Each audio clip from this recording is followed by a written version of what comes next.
পোলাও বিরিয়ানি তো অনেক খাওয়া হলো, আজ আমি বানাচ্ছি একদম অন্যরকম একটা আইটেম। সেটা তোমরা কি দেখে গেস করতে পারছো? যদি গেস করতে পারো তাহলে কিন্তু কমেন্ট করে জানিও কি বানিয়েছি। নমস্কার সকলকে, আমার চ্যানেলের নতুন একটি ব্লগে সকলকে জানাই অনেক অনেক স্বাগত। আশা করি সকলে খুব ভালো আছো। তো বলেই ফেলি, আজকে আমি বানাচ্ছি এগ মহারানি পোলাও। তো এগ আর পোলাও দুটো একসাথে যাচ্ছে, তোমরা একটু ভাবতে পারো পোলাও আবার এগ বিরিয়ানি না হয়ে কি করে, আমি বলছি। তো সবার আগে রেসিপিটা বানানোর জন্য আমি এখানে ডিম নিয়ে নিয়েছি, ভালো করে ধুয়ে বয়েলড হতে দিয়ে দিয়েছি। আর একদিকে দিয়ে দিয়েছি আলুগুলো বয়েল হওয়ার জন্য। তো আলুগুলো এরকম বড় বড় সাইজে কেটে নিয়ে, যেরকম বিরিয়ানির আলু কাটে, আমি ভালো করে ধুয়ে নিয়েছি, দেখো যেরকম তোমাদের দেখাচ্ছি। আর তার সাথে দিয়ে দিলাম অল্প পরিমাণে লবণ আর হলুদ।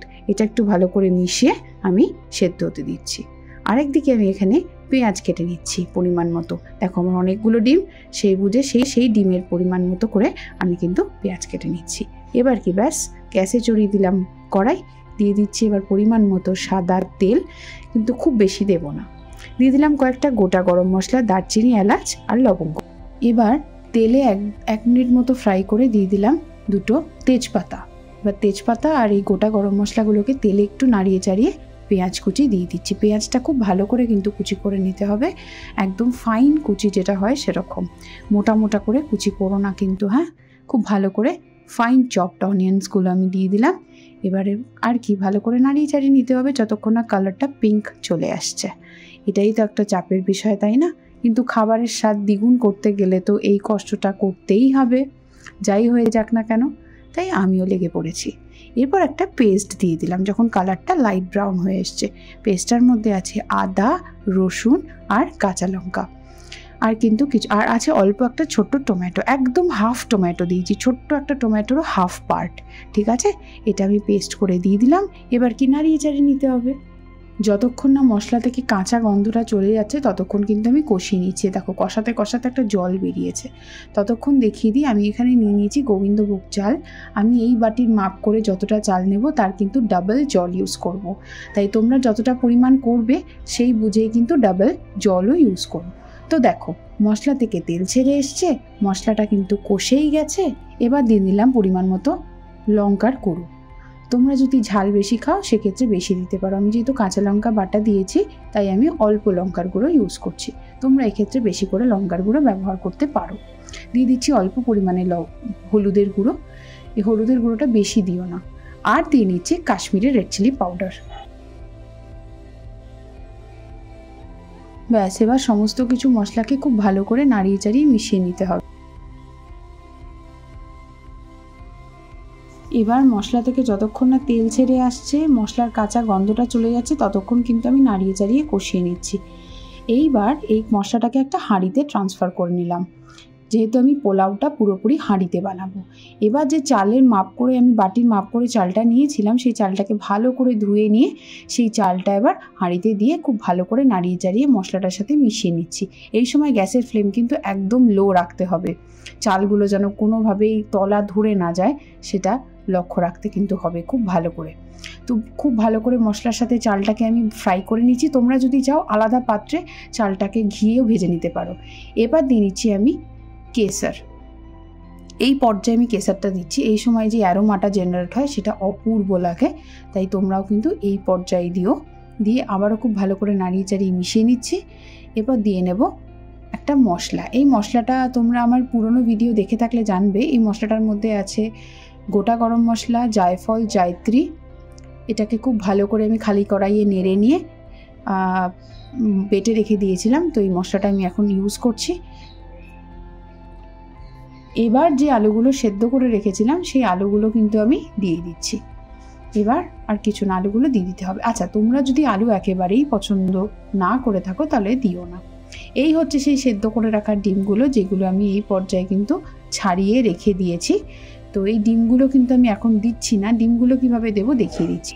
অল্প করে সাদা তেল দিয়েছিলাম, দেখো এই সাদা তেলটার মধ্যে আমি কিন্তু বেশি পরিমাণে এবার ঘি ঢেলে দিচ্ছি। এই ঘিয়ে কিন্তু আমি ডিমগুলোকে ভেজে নেব। ডিমগুলোর গা খুব ভালো করে চিড়ে নিতে হবে, চিড়ে নিয়েই কিন্তু ভেজো, না হলে কিন্তু তেল ছিটে গায়ে আসবে আর সেটা খেতেও ভালো লাগবে না। পুরো ফ্লেভারফুল হতে করতে গেলে কিন্তু ডিমের গাগুলো চিড়ে নিয়েই ভাজতে হবে। তো যেমনটা আমি দেখাচ্ছি, ডিমের গাগুলো চিড়ে নিয়ে আমি এক এক করে দিয়ে দিচ্ছি। বিশাল একটা কড়া করে ভাজার দরকার নেই, মোটামুটি ফ্লেভারফুল হলেই হবে। আমার ডিমগুলো যেগুলো আমি দিয়ে দিয়েছিলাম সেই ডিমগুলো কিন্তু এই দেখো একটা হালকা টেক্সচার এসছে, ভাজা কমপ্লিট। এইবার আমি যেই বাটির মাপ করে চাল নিয়েছিলাম সেই বাটির ডাবল জল দিয়ে দিচ্ছি। গরম জল দিতে হবে কিন্তু এই সময়, কিন্তু ঠান্ডা জল একেবারেই ইউজ করা চলবে না। তো গরম জলটা দিয়ে খুব ভালো করে আবারও সব কিছু নাড়িয়ে চাড়িয়ে মিশিয়ে নিচ্ছি। যেমনটা আমি দেখাচ্ছি, দেখো আলুটা রয়েছে। আলুটা কিন্তু আমি বলে রাখি, আমি কিন্তু 50% সেদ্ধ করেছি আর 50% আমার এই সময় সেদ্ধ হবে। তোমরা কিন্তু গোটা যদি সেদ্ধ করে নাও তাহলে কিন্তু ভুল করেও এই সময় দিও না। গোটা সেদ্ধ করে রাখলে অসুবিধা নেই, এই সময়টাই দিও। এরপর আমি দিয়ে দিচ্ছি পরিমাণ মতো গুঁড়ো দুধ। তোমরা যদি চাও জলের বদলেই দুধ দিয়েও করতে পারো, কিন্তু আমি দুধ দিচ্ছি না, যেহেতু এটা তো পেঁয়াজ আদা রসুন ইউজ হচ্ছে, পুরো দুধ ভালো লাগবে না। তাই আমি জলের মধ্যে দুধটাকে ঠিক এরকমভাবে মিশিয়ে অ্যাপ্লাই করছি। তোমরা যদি চাও, তোমরা জলটা যখন ফুটবে তখনও কিন্তু দুধটা দিয়ে ফুটিয়ে নিয়েও ঢেলে দিতে পারো। এইবার ঢাকা দিয়ে চেপে রাখবো যতক্ষণ না জলটা শুকিয়ে যাচ্ছে, ততক্ষণ চাপা থাক। ঢাকাটা খোলার পর দেখো জলটা কিন্তু একদম শুকিয়ে গেছে, চালগুলো প্রায় সেদ্ধ হয়ে গেছে, দারুণ একটা অ্যারোমা আসছে, যেমনটা আমি তোমাদের দেখাতে পারছি। এবার আমি লবণ দিয়ে দিচ্ছি। লবণ কিন্তু আমি সেদ্ধর আগে দিইনি, সেদ্ধ হয়ে যাওয়ার পরেই আমি লবণটা অ্যাপ্লাই করছি। দিয়ে দিচ্ছি অল্প পরিমাণে চিনি, যেটা খুব ইম্পর্ট্যান্ট, পোলাওয়ের সাথে রিলেটেড। হ্যাঁ, পোলাওয়ে যেরকম অনেক চিনি দিই, এটাতে অনেক চিনি দেবো না, অল্প দেবো। এবার সব কিছু খুব ভালো করে নাড়িয়ে চাড়িয়ে মিশিয়ে নিতে হবে, যেমনটা আমি দেখাচ্ছি। দেখো জল কিন্তু শুকিয়ে গেছে, চালও প্রায় 90% সেদ্ধ হয়ে গেছে। এবার যেটা করতে হবে, খুব ভালো করে মিশিয়ে নাড়িয়ে নিয়ে আমাকে কিন্তু দমে এটা সেদ্ধ হতে দিতে হবে। ব্যাস, আমার কিন্তু মেন রান্না যেটা বলবো সেটা কিন্তু প্রায় কমপ্লিট হয়ে গেছে বললেই চলে। ঢাকনা বন্ধ করে দিলাম, ব্যাস এবার দম হবে। আচ্ছা, ঢাকনা বন্ধ করে তো দিলাম, কিন্তু আরেকটা জিনিস দেওয়া মিসিং, সেটা হলো ঘি। মনের মতো ঘি ঢেলে নাও, যতটা ইচ্ছা ঘিটা ঢেলে নিয়ে আবার খুব ভালো করে মিশিয়ে নিও। আর আরেকটা ইনগ্রিডিয়েন্ট আমি এখন দেবো, সেটা হলো ডিম।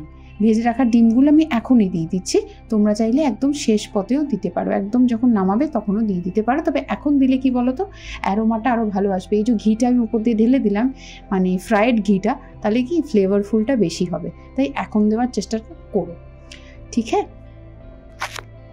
ব্যাস, এবার করে দিলাম ঢাকনা বন্ধ। এবার দমে হোক যতক্ষণ না 90% থেকে 100% চালটা সেদ্ধ হচ্ছে। দেখো ঢাকনা খুললাম, আবারও আমি দিয়ে দিচ্ছি পরিমাণ মতো ঘি। ঘিটা খুব ইম্পর্টেন্ট পোলাওয়ের ক্ষেত্রে। আর দিয়ে দিলাম 3-4 ড্রপ মতো মিঠা আতর। যাদের আতরের গন্ধ ভালো লাগে না তারা স্কিপ করতে পারো, তবে দিলে মন্দ লাগবে না। ব্যাস, এবার ঢেকে রাখলাম, খাওয়ার সময় সার্ভ করব গরম গরম। তো চলো, রেডি হয়ে গেল আমাদের ডিমের মহারানী পোলাও। আশা করি ভিডিওটা সকলের ভালো লেগেছে। খুব চটজলদি বাড়িতে যদি মুখরোচক কিছু বানাতে হয় তাহলে এই রেসিপিটা কিন্তু অবশ্যই বাড়িতে ট্রাই করো। আমাকে কমেন্ট করে জানিও কেমন হয়েছে। ভিডিওটা ভালো লাগে থাকলে পরিবারের সাথে, বন্ধুদের সাথে ভিডিওটা শেয়ার করতে অবশ্যই ভুলো না, প্লিজ শেয়ার করে দিও। আর চ্যানেলে নতুন হয়ে থাকলে বেল আইকনটা প্রেস করে আমার চ্যানেলটা সাবস্ক্রাইব করে প্লিজ পাশে থেকো। আসছি আবার নতুন একটা ভিডিওতে খুব তাড়াতাড়ি। Till then, by.